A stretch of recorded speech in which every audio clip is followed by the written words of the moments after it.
Então a gente está aqui com o professor João Ricardo Espinho, que vai tratar um pouquinho e as questões relativas à repartição do produto da arrecadação na reforma tributária, vai compartilhar algumas impressões que ele pôde registrar em 2 artigos muito instigantes, que foram abordados aqui na nossa disciplina. Queria dizer que o professor João Ricardo foi meu professor na pós-graduação, tenho o privilégio de ter tido o professor João Ricardo como professor e depois como colega de orientação. Nós temos esse privilégio de ter tido o professor Estevão Horvath como orientador. E, acima de tudo, o professor João Ricardo tem passaporte do Mato Grosso do Sul, que é algo muito relevante nessa disciplina. Bom, vamos lá, professor. Obrigado por ter aceitado esse convite e passo a palavra para as suas considerações. Bom dia. Cumprimentar toda essa turma, dizer que, para mim, é um privilégio muito grande de estar aqui hoje com vocês. Primeiro, acho porque a turma já deu para perceber super capacitada, né, pelas apresentações que tiveram, já deu para a gente verificar que vocês tocaram em vários pontos relevantes. Já anotei bastante coisa aqui. Mas, assim, principalmente dizer, porque, assim, tem 3 pessoas que eu estimo muito que estão aqui, né, o professor Estevão Horvath, lógico, de tudo, né, professora, foi meu orientador no mestrado, no doutorado, a pessoa que a gente, assim, acompanha já há algum tempo, e foi sobre, eu na verdade, acho que como você, logo no começo, assim, quando eu comecei a dar aula, eu sou da área tributária, né, mas eu dei um tempo de aula de Direito Financeiro, o meu livro, o Manual de Direito Financeiro do professor Estevão Horvath, era que eu utilizava ali todos os dias, na aula. Então, assim, uma pessoa que eu tenho uma grande estima, professor, é uma honra estar aqui participando desse encontro. E o professor Conte também, né, foi outro que eu conheci através de Direito Financeiro, depois nós tínhamos um amigo comum, nos acompanha aqui há muito tempo, aqui no Estado, tem sempre nos dado a honra, professor, de participar aqui dos eventos que a gente eventualmente organiza. E o Andrew, que é nosso colega aí, ele falou que eu fui professor do Unibet, na verdade a gente era quase colega do Unibet, o Unibet tem essa dinâmica, né, de você estar participando todo mundo ali numa dialética construtiva, então a gente foi muito mais colega do que essa relação de professor-aluno. Então, assim, são 3 pessoas que eu gosto muito, 3 pessoas que a gente divide um pouco o apreço pelo direito financeiro, eu não atuo tanto no direito financeiro, por questões realmente profissionais, sou advogado da área privada, mas gosto muito do tema. Eu vi em algum momento aqui o Caio, que parece estar aqui, que é procurador aqui do Estado também, que a gente já participou de alguns eventos juntos. Pessoal, então, assim, quero agradecer ao Caio aparecer, eu quero agradecer, então, realmente, o convite, estou muito, muito feliz. Eu, na verdade, o professor Conte, eu não vou fazer, assim, uma palestra, o Henrique que me posicionou mais ou menos em qualquer dinâmica, né, então, assim, o que eu vou tentar trazer para vocês são alguns pontos que eu acho que são os pontos que a gente vem pensando e que estão muito ligados a essa questão também do direito financeiro, né? E algumas dessas questões a gente lançou, algumas dessas questões nós lançamos nesses 2 artigos aí que o utilizou, eles estão um pouco mais ou menos linkados. Bom, antes deixa eu fazer só uma consideração, assim, o que acontece? A gente acompanha a reforma, mais ou menos em 2018, a gente começou a acompanhar a reforma ali, junto, mais próximo com essa discussão que estava no ambiente do NEF, e vimos como isso foi evoluindo, né? A reforma tinha, primeiro, uma perspectiva de ser uma reforma de um IVA nacional, né? Esse sempre foi o modelo da reforma, e depois, por questões que, de uma maneira transparente, foram colocadas, que foram questões políticas, ou seja, de possibilidade de viabilidade de aprovação da reforma, a reforma migrou para um modelo de IVA dual. Isso já estava mais ou menos na PEC 110, né? Embora mudou um pouco, então essa junção da PEC 110 com a 45 foi muito mais para essa questão de se aprovar um IVA dual. E essa ideia do IVA dual, ela passava muito pela questão de direito financeiro, porque o que era o grande problema dos estados, do IVA nacional, é que os estados teriam sua principal receita, os municípios também, né? Mas os estados, principalmente, teriam a sua principal receita tributária vinculada a uma repartição gerenciada pela União. E isso era um óbice, assim, total dos estados. Os estados não admitiam que essa receita adotasse um modelo de repartição direta, ou até mesmo indireta, mas que quem estivesse gerenciando os recursos fosse a União, Poder Executivo, União, leia-se Receita Federal. Então, a ideia do IVA dual nasceu para se viabilizar a proposta a partir disso daí. Acho que isso daí, eu estou só fazendo essa consideração, só para a gente contextualizar, mas eu acho que muita gente já tem esse conhecimento prévio. Mas o que aconteceu em determinado momento? E isso me parece que foi uma questão mais relevante. Quando surgiu essa ideia do IVA dual, os exemplos que se citavam muito, era, bom, então vamos ver aonde que isso funciona, né? E pegaram muitos exemplos, eu vi várias pessoas trazendo o exemplo do Canadá, mais recentemente o exemplo da Índia, né? São países, assim, que têm uma dimensão um pouco parecida com a nossa, tal, e que poderiam ser colocados como inspiração, né? O paradigma, de certa forma. O problema é que o IVA dual, eu não sou profundo conhecedor do modelo do Canadá, nem da Índia, né? A gente teve alguma curiosidade, trabalhamos num grupo lá do IBET recentemente, mas, assim, pelo pouco material que a gente já coletou e pelo que a gente já analisou, o que tem de IVA dual no Canadá e na Índia não tem nada a ver com que foi modelado para o Brasil. Tá?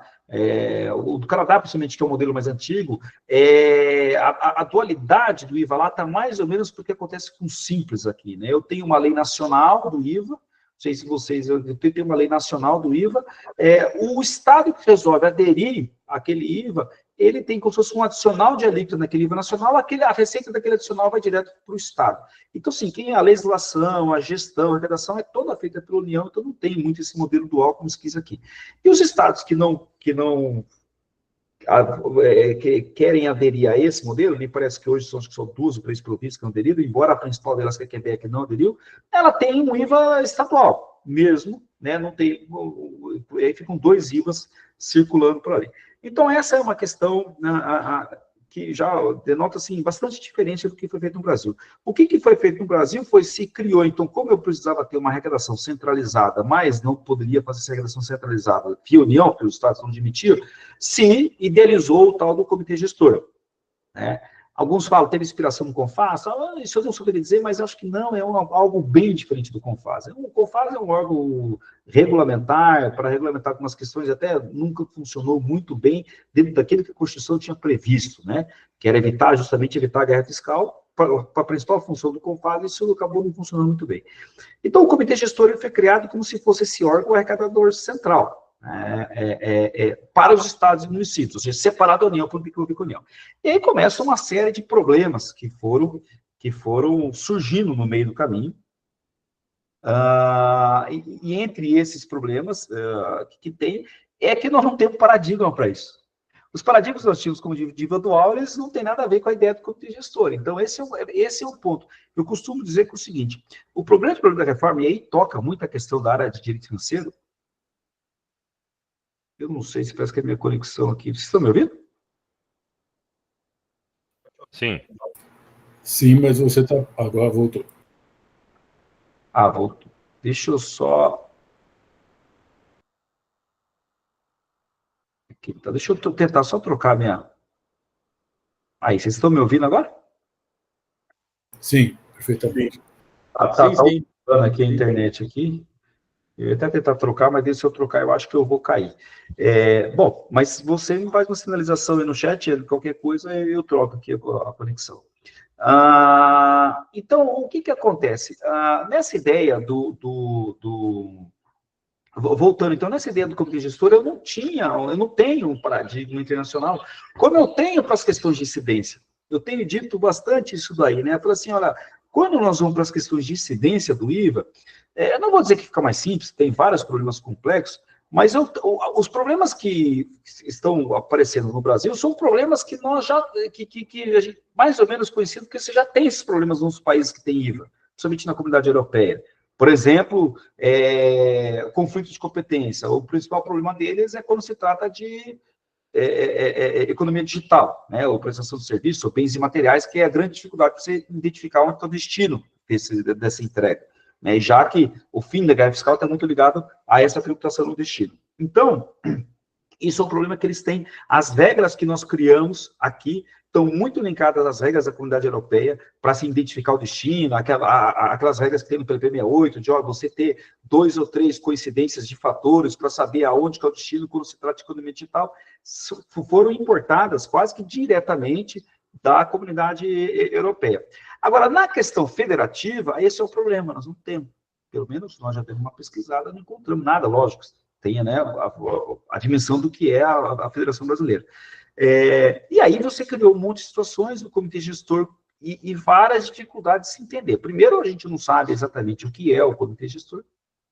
Ele se autodefine no PLP 68 como uma entidade pública especial, né? Então a gente não sabe direito o que é comitê gestor, o professor Conte defende, né? Não sei se aqui na coisa, mas já me confidenciou que a única figura possível seria uma autarquia federal, né? Porque aí nós temos um problema, assim, que esse me parece um problema que está muito ligado também ao Conte, pode dizer isso para vocês em determinado momento, que é o problema do controle externo, porque se criou uma regra que me parece que não vai se concretizar operacionalmente, que é imaginar que cada ano eu tenha um tribunal de contas de um estado julgando todas as contas do comitê gestor.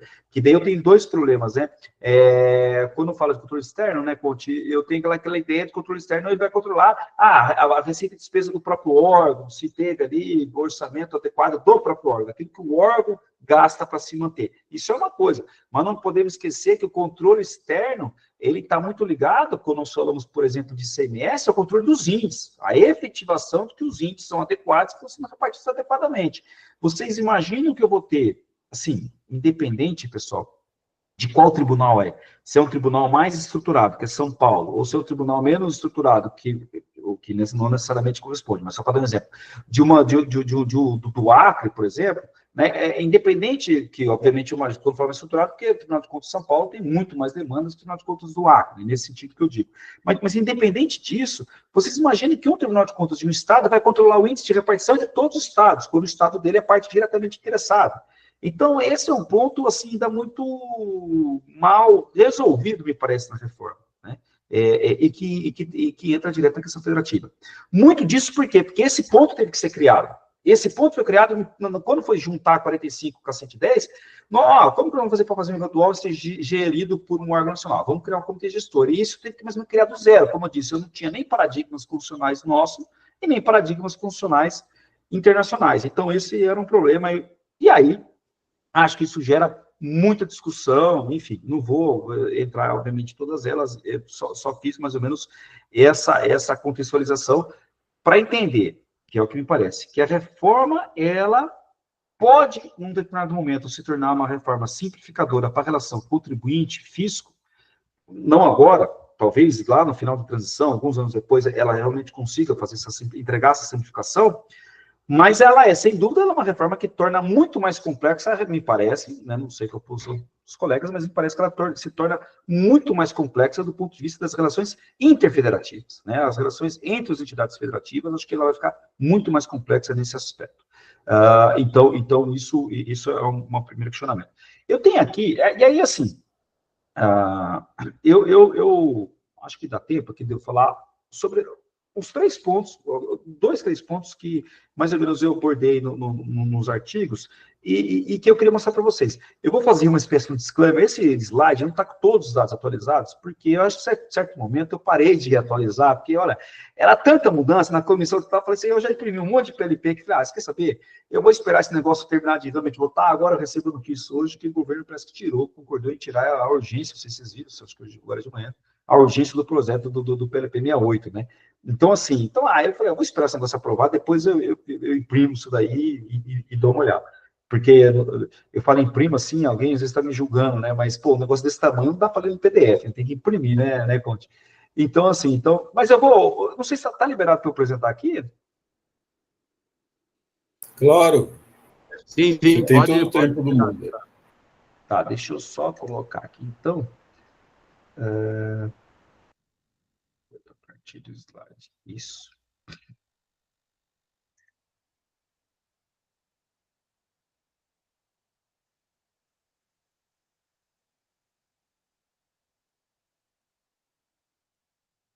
Eu só acho que não está no. Vê se tá como que aqui não aparece. Tá com uma apresentação de slide? Tá no modo apresentação? Tá sim, agora tá né? Sim. Então tá. Então agora tá melhor. Bom, então assim, pessoal, o que acontece? Assim, só para quando nós fomos falar sobre esse ponto, nós consideramos, teve um estudo assim, bastante robusto, que foi feito pelo IPEA, na época, quem estava lá era o Sérgio Gobetti, e eles fizeram um estudo sobre os eventuais impactos e mais ou menos comparando o que seria esse impacto dimensionado, não sei se em algum momento vocês já analisaram esse estudo aqui na turma, mas como que isso dimensionaria nas relações interfederativas e o impacto que teria nessa transição, principalmente olhando quais seriam os estados perdedores e municípios perdedores e os estados ganhadores e municípios ganhadores, que era a grande discussão da reforma.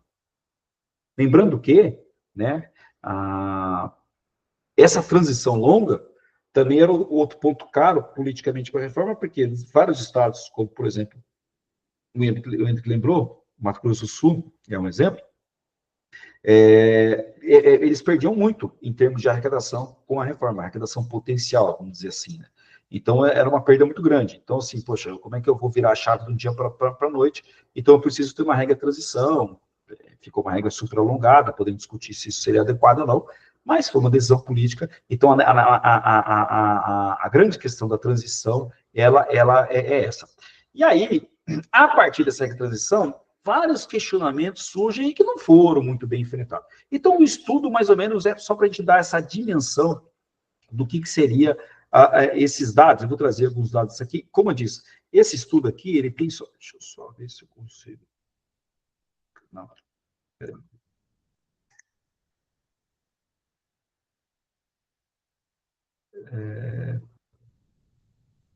Aí, trocou aí. Então, assim, o primeiro, eu fiz isso aqui, pessoal, focando, o estudo ele é nacional, tá? Eu fiz aqui focando na época aí em Mato Grosso do Sul, porque só para fazer um dado de corte daquilo que seria impacto num estado perdedor, né? Então, assim, primeiro problema, tá? Só o primeiro problema, esse estudo, ele tem uma questão, ele tem um déficit.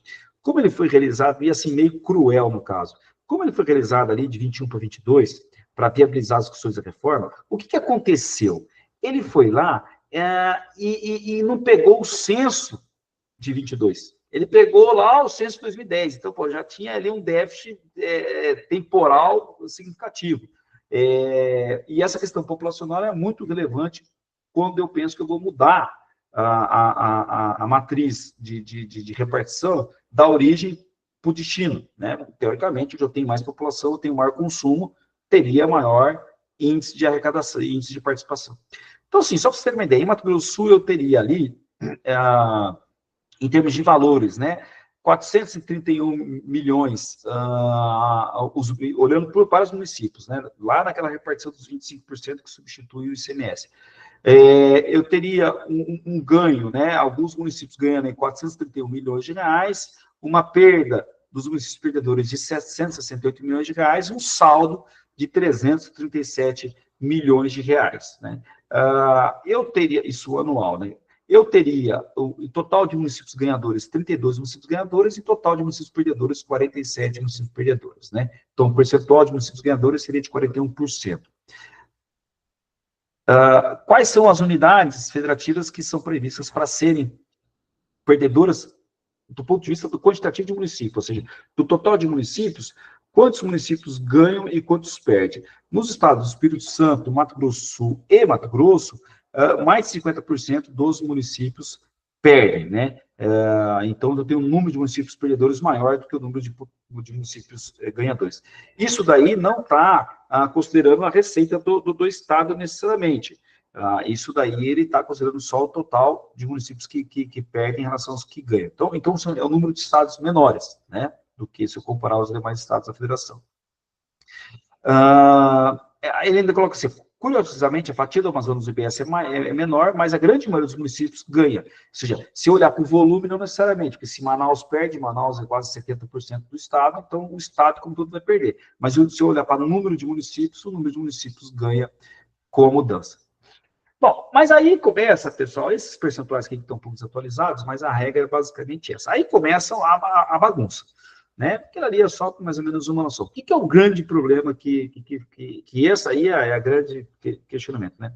Entre aquilo que se veicula na narrativa da reforma, que é uma narrativa real, sim, mas aquilo que vai acontecer para os próximos, talvez 50 anos, quando eu acho que a maioria de nós já teremos aposentado, é que não vou ter entrega quase ou pelo menos a menor parte vai ser entrega no destino, né?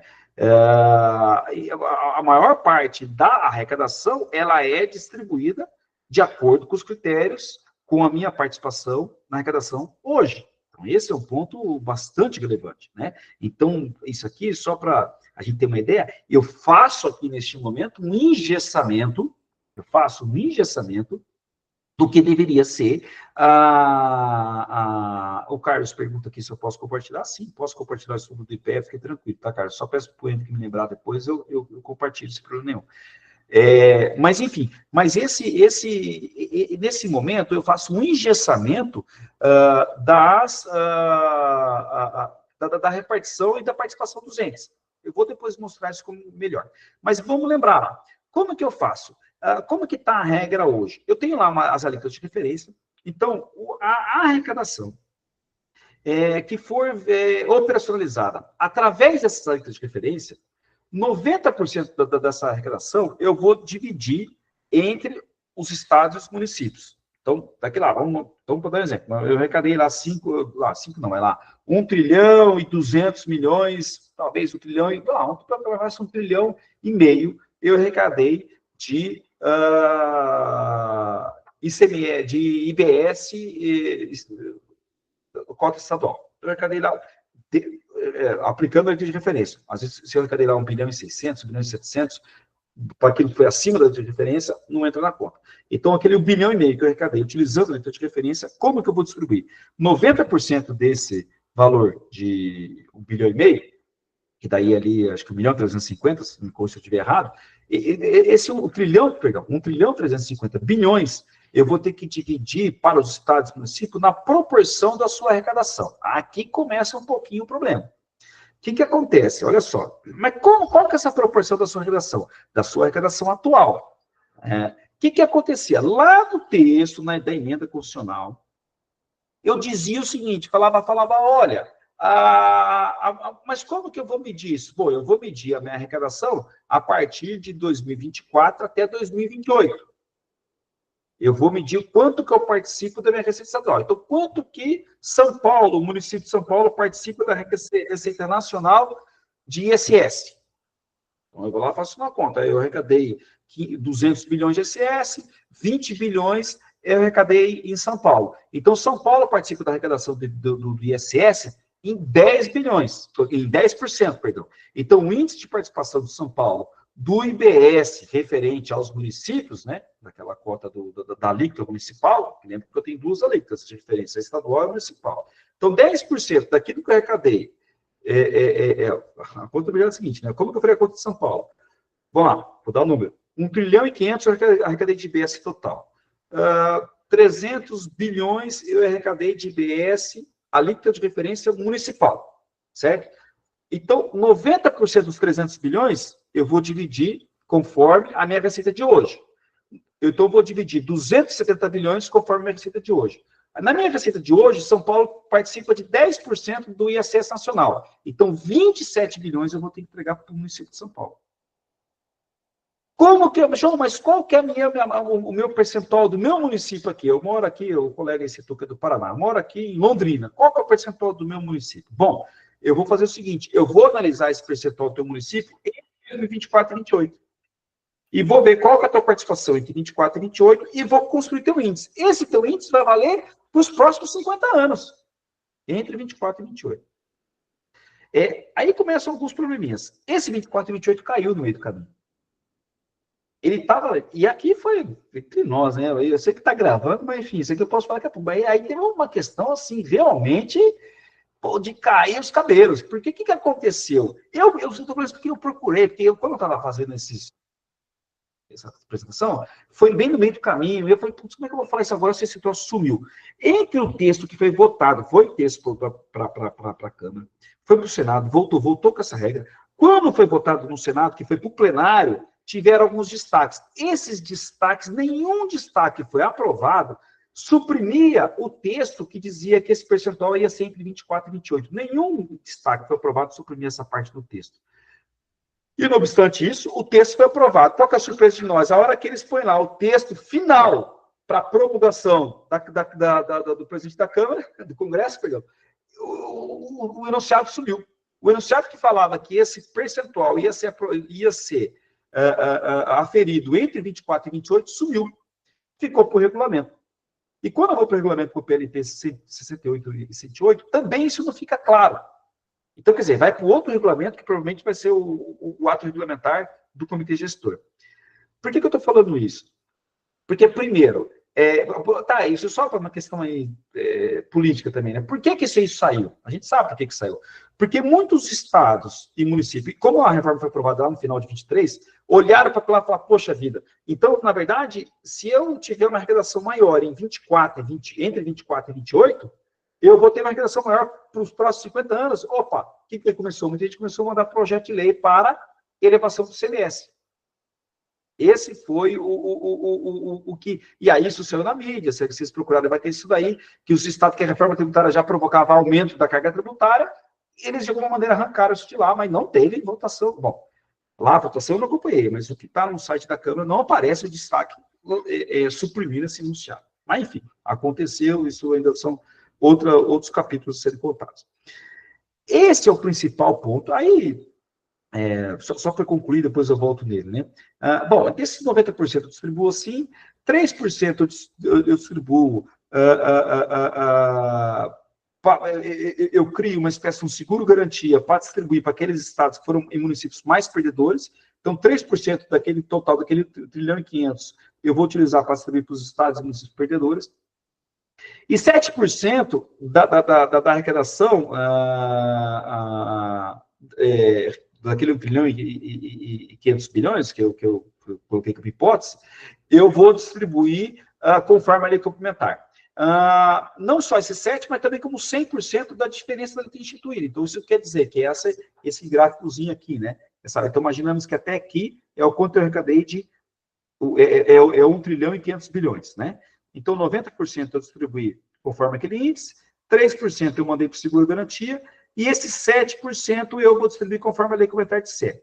Esse outro restante aqui, o que é esse restante? É a diferença entre a alíquota de referência e a que eu efetivamente instituí. Então, por exemplo, a alíquota de referência dos estados é de 9%. Eu instituo 9,05%. Esse 0,5% também vai ser conforme a lei complementar disciplinar. A lei complementar traz várias regras lá, mas basicamente ela está disciplinando o que vai para o destino, tá? Para o estado ou município de destino. Então, essa mais ou menos é a configuração da distribuição de arrecadação nacional. Isso me gera, me parece, né, algumas dúvidas e questionamentos. O primeiro deles é assim. Quando eu vou olhar para esse estudo do IPEA, né, sempre lembrando que ele está um pouco defasado, porque embora ele é de 22, mas é com base no censo de 2010. Quando eu vou olhar esse estudo do IPEA, eu começo a verificar que o estudo parte de alguns pressupostos que ele faz o seguinte, olha, se eu for analisar quantos municípios, tá? Aí o meu corte, assim, essa apresentação era uma apresentação num congresso dos municípios, então, por isso que eu fiz o corte dos municípios, tá? Mas o estudo, ele fala tanto dos municípios como dos estados. Mas o meu corte dos municípios, que ele faz o seguinte, se eu colocar que o PIB vai crescer a uma taxa de 1% ao ano, que ele chama de taxa pessimista, olhando os nossos dados dos últimos 10, 15 anos, não é tão pessimista assim, né? 1,5% ao ano como média já é um dado, já é um crescimento já um pouco acima da média que nós tivemos nos últimos 10 anos, mas enfim, se eu analisar que ele chama de cenário pessimista, que o PIB vai crescer a uma taxa de 1% ao ano, eu teria, no ano 10, ou seja, no 10º ano de iniciada a transição, a transição financeira, né? Não a transição, aquela que substitui o ICMS e o PLBS, ou seja, no 10º ano após 2032. No 10º ano após 2032, eu passo eu tenho 4 municípios que vão estar perdendo, né, a receita dentro do estado de Mato Grosso do Sul. Eu tenho, no ano 20, 13 municípios, no ano 30, 28 municípios, e no ano 40, 32, no ano 50, 32.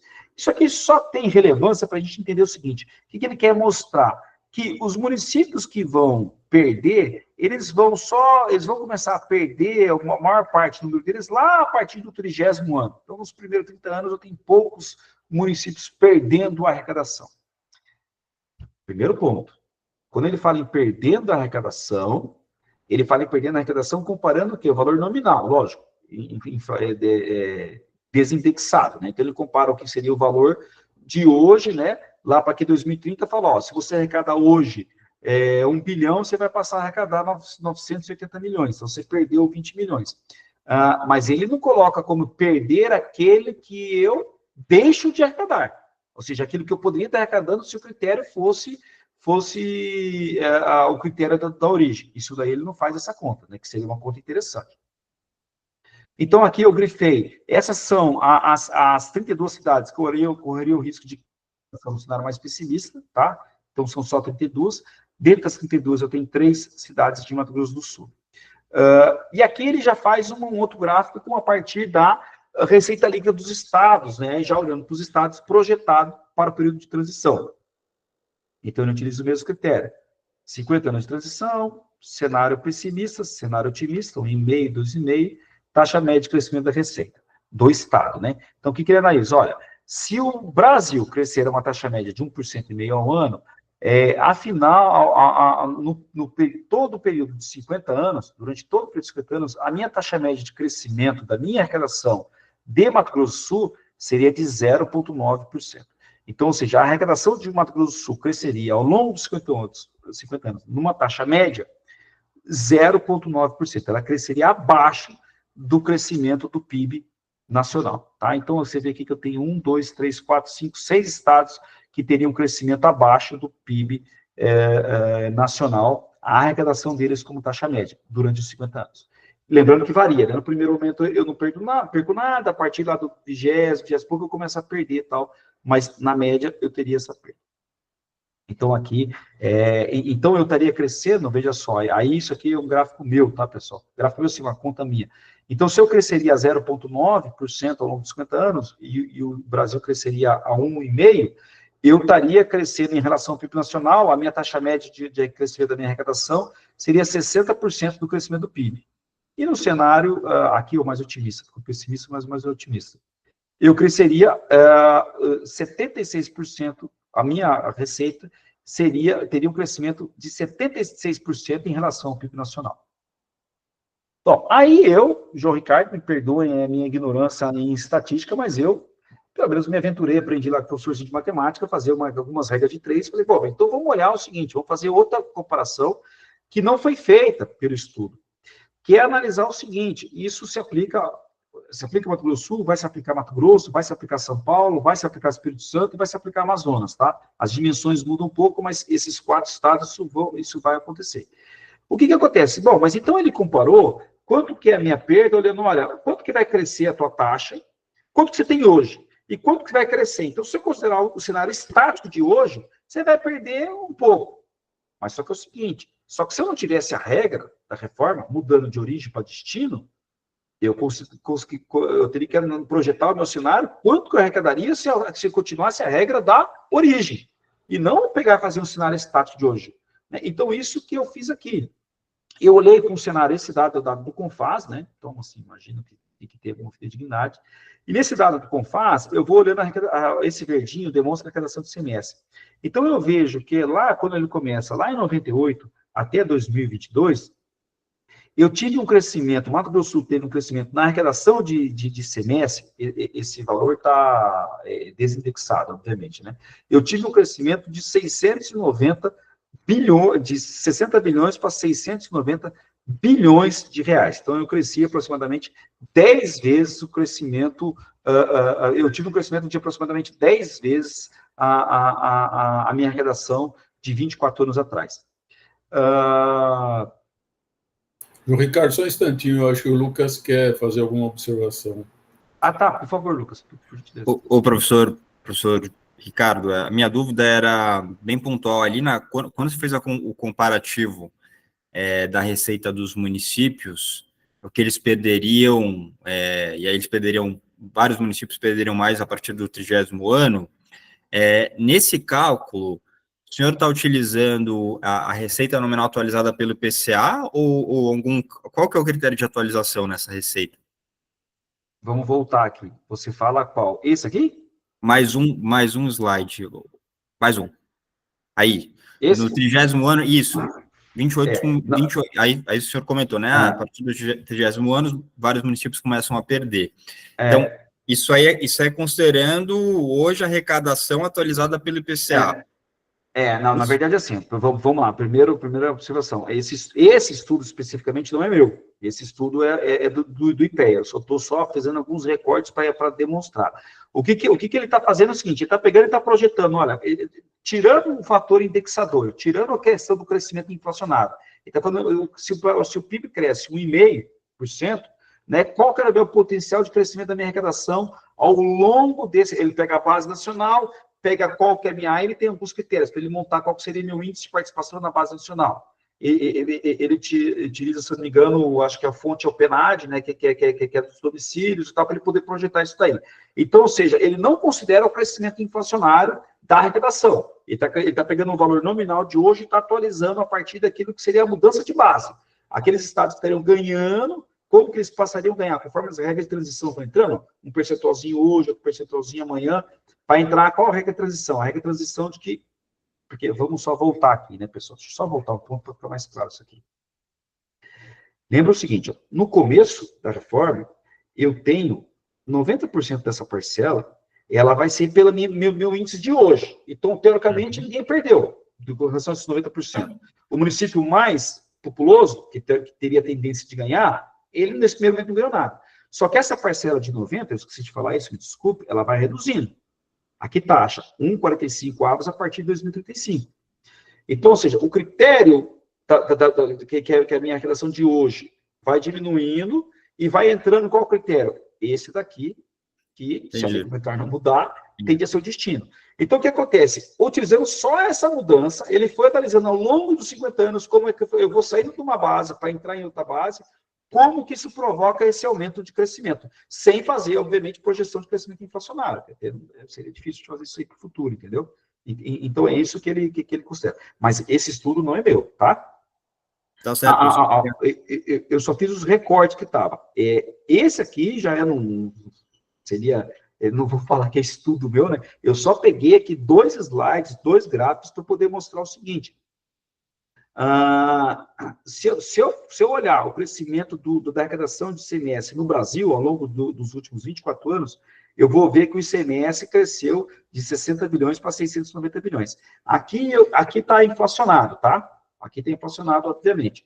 Mas eu pego a mesma base inflacionada para analisar o crescimento do Mato Grosso do Sul. O que eu quis mostrar aqui? Eu pego o mesmo período e mostro que nesse mesmo período a arrecadação do semestre do Mato Grosso do Sul aumentou 23 vezes, enquanto que a arrecadação do semestre de todos os estados aumentou 10 vezes.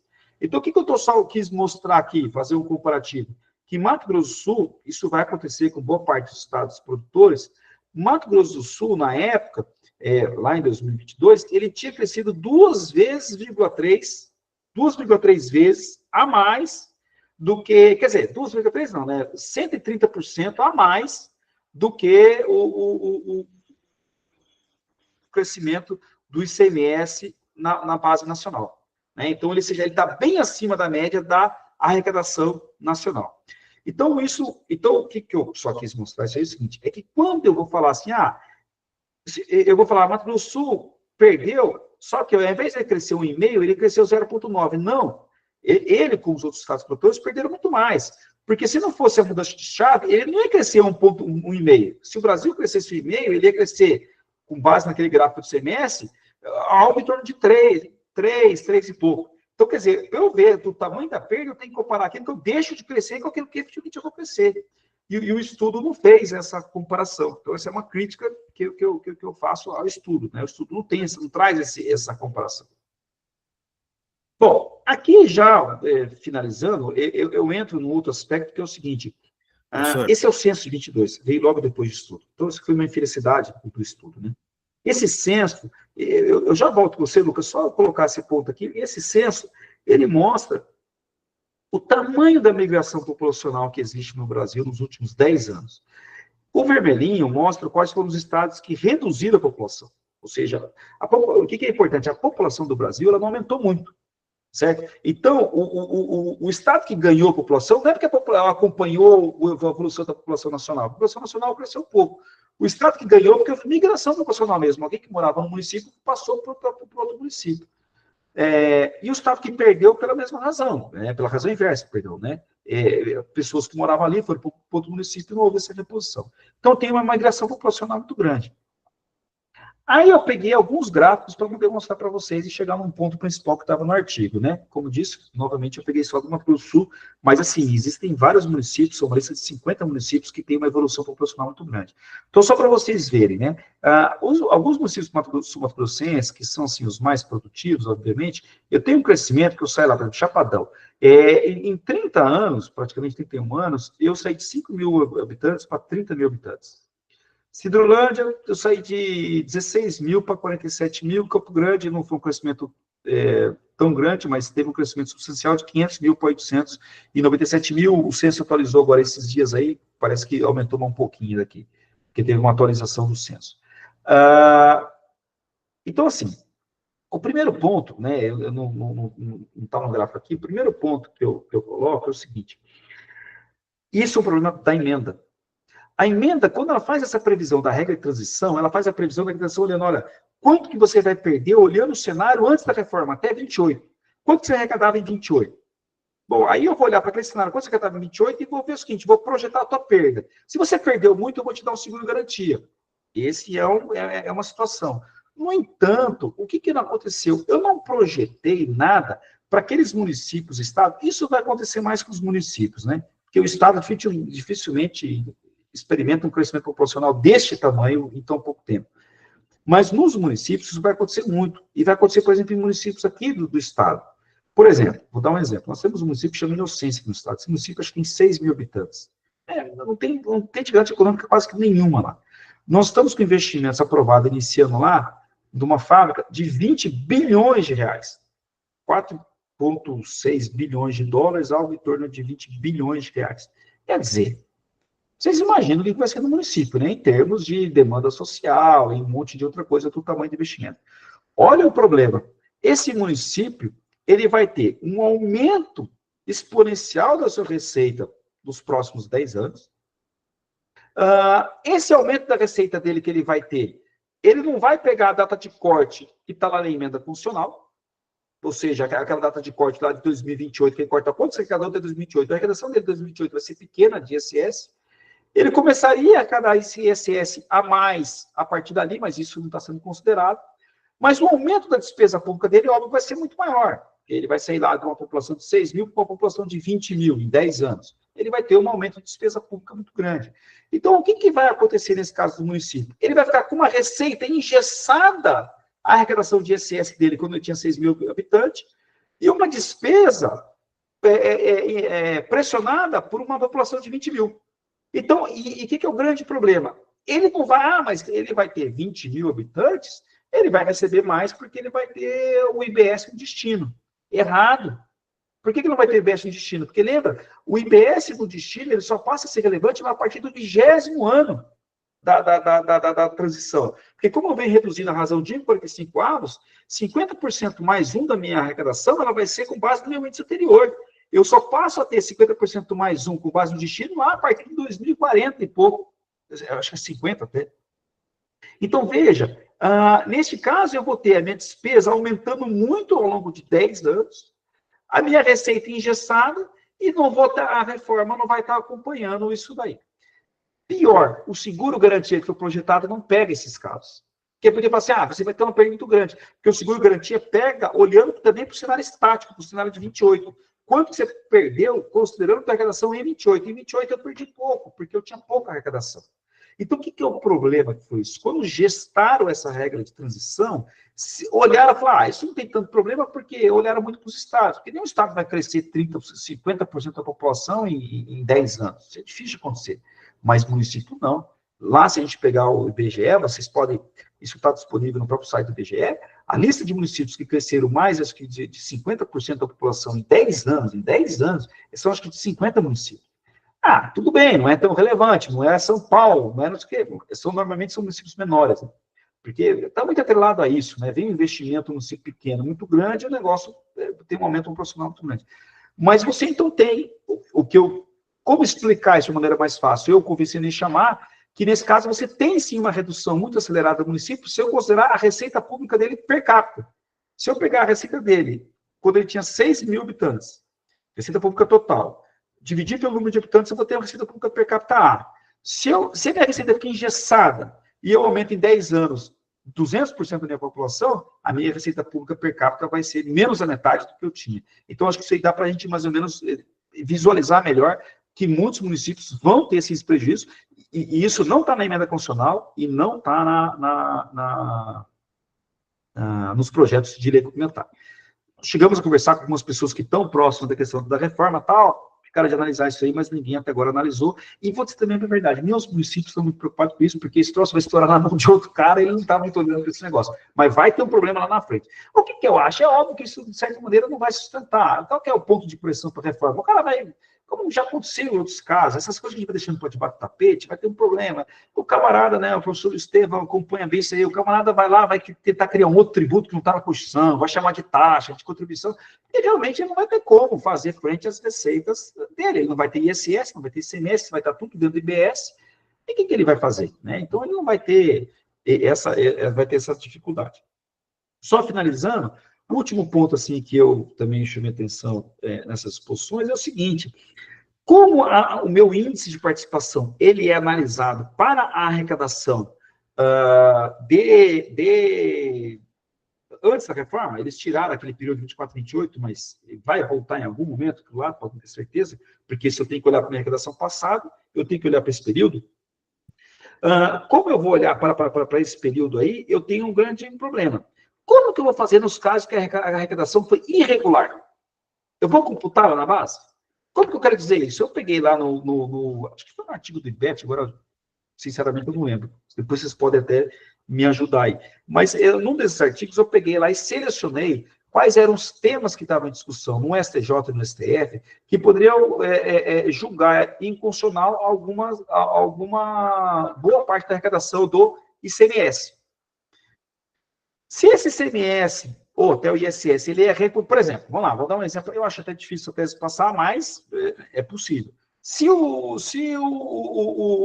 ICMS, nas discussões relacionadas a tanto só a substituição tributária, como essa discussão recente que tem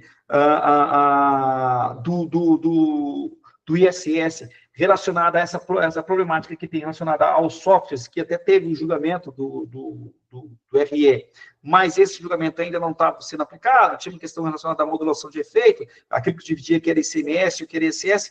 Como que eu vou fazer se eu tenho um julgamento desse, que é grande, que é relevante? O ICMS da energia também, né? Teve depois a lei comentar, mas a questão do passivo ainda não está solucionada. Como que eu vou computar essa arrecadação nesse período, se ele for glosado, e pior, professor Conte, se ele for glosado no tempo do STF?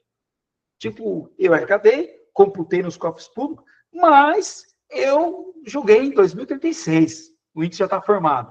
Eu vou ter um retroativo aí para dizer, não, essa arrecadação ela é irregular, porque eu vou ter que devolvê-la para os contribuintes? Então, ou não, ou eu vou ficar desse jeito, eu vou computar como sendo realmente a minha base efetiva, eu vou ter uma base efetiva de arrecadação para projetar a minha participação no IBS, mas aquela arrecadação ela não foi legal, eu tenho que devolver para os contribuintes. Então, esse é um outro ponto que não trata. E eu estou falando dessas ações que já estão em tema no STF e no STJ. A gente sabe que quando a ação já está em tema no STJ e no STF, é porque a barbaridade foi feita lá atrás, há 10 anos. E as barbaridades novas estão surgindo. Nós temos o caso clássico da ST, os estados ainda estão criando muita dificuldade para poder restituir aquele valor da ST quando é realizado o fato tirador numa base de cálculo menor do que aquilo que estava na pauta fiscal. E esse é um exemplo. Então, essas arrecadações eu vou continuar computando, aí pega lá, eu pego um município, coloco lá na arrecadação de ICS irregular, inflo minha receita e tenho o meu em prejuízo dos demais. Né? Então, isso são problemas assim que a gente sabe que em algum momento vai acontecer. Ninguém está olhando isso mais para agora, mas em algum momento isso pode acontecer. Acho que isso pressiona muito a questão da reforma. Eu sei que é muita informação, assim, muita coisa também que mexe com dados e tal, mas assim, eu acho que são situações, essas duas, acho que são bem impactantes, porque impactam no bolo geral da base de cálculo do IBS, e que estou vendo pouquíssimas pessoas discutirem.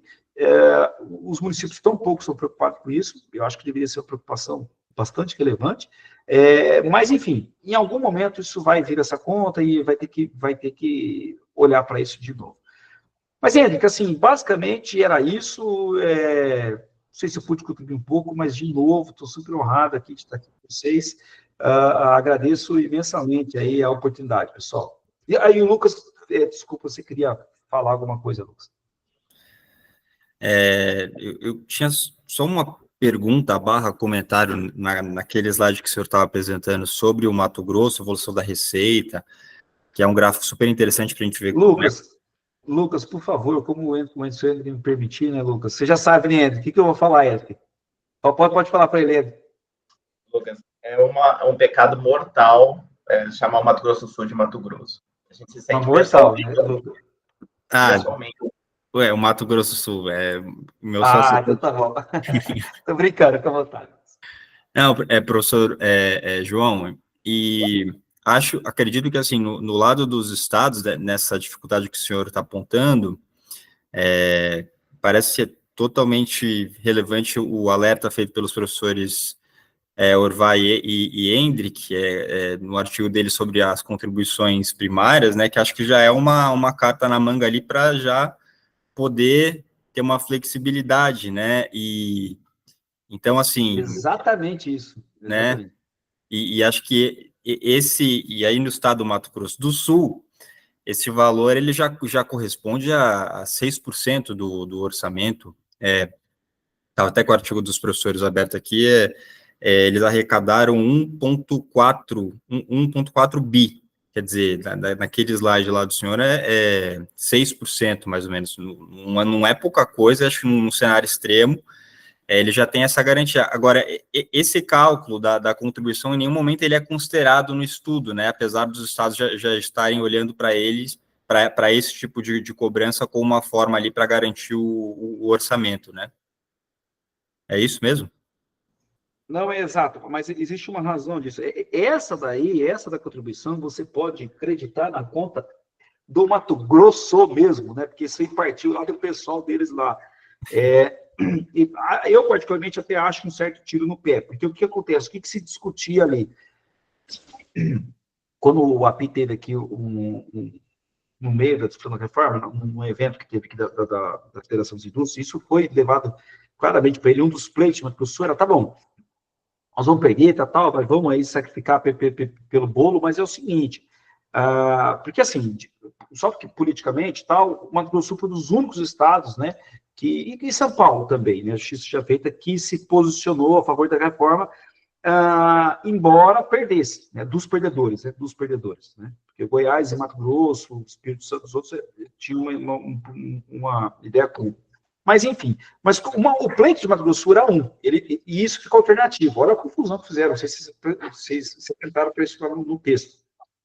Mato Grosso falou assim, tá bom, vamos fazer o seguinte, tudo bem, vamos fazer assim, só que eu tenho um negócio que chama Fundersul, que é essa contribuição, hoje tem o nome de Fundersul, e ela é uma contribuição substitutiva do ICMS. Então, ao invés de recolher o ICMS, eu recolho-a como sendo algo facultativo, o STF reconheceu isso lá atrás, porque não era tributo. O professor Estevam falou assim, não é tributo, tal, porque é espontâneo, você recolhe espontaneamente. Só que eles precisam dizer que eu recolho espontaneamente, porque em substituição ao ICMS.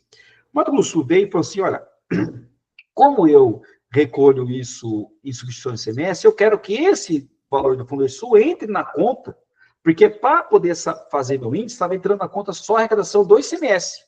Ele falou, eu quero que entre na conta a arrecadação disso daí. E lá, agora não vou lembrar qual coisa positiva, colocaram isso.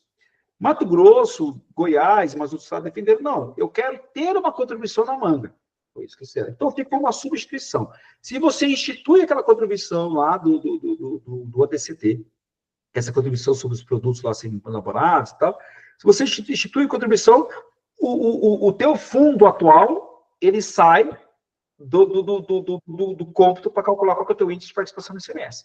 Esse foi o que quis. Agora, não, eu quero ficar na participação de IPS maior e sair daquela contribuição. Aí você pode. Então, isso houve.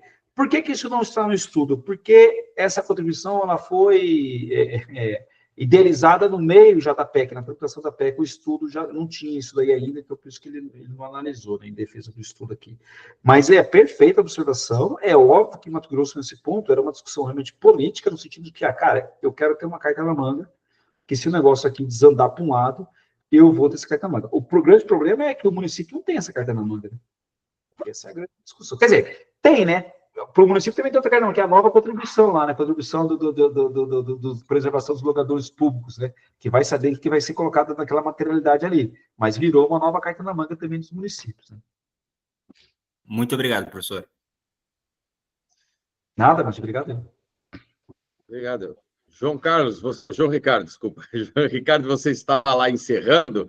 Eu acho que se você quiser fazer um encerramento, pode, mas para a finalidade da gente parar a gravação aqui, e aí a gente continua com os debates, para poder depois o vídeo a gente já deixar colocado no canal lá. Mas eu não me lembro mais se ia falar mais alguma coisa. Não. Está encerrado. Vou agradecer só de novo vocês, por dizer que foi um baita prazer aqui. Enfim, estou à disposição aí, a gente continuar batendo papo. Obrigado, viu?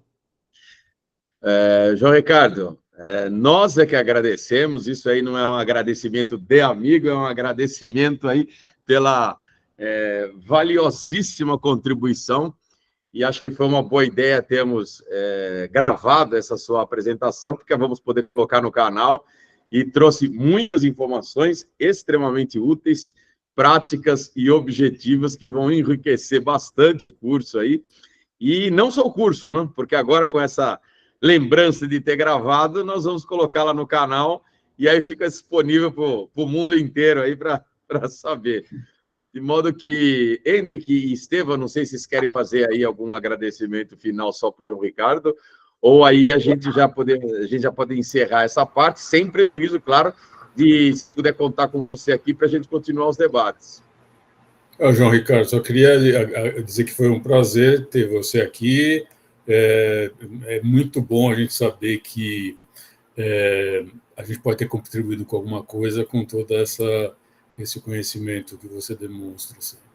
Obrigado. Obrigado. Então, Ricardo, agradeço aqui mesmo.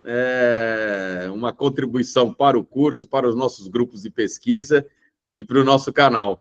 Eu vou só encerrar a gravação agora e aí já continuamos os debates aqui com os nossos alunos. Obrigado. Nada, que isso.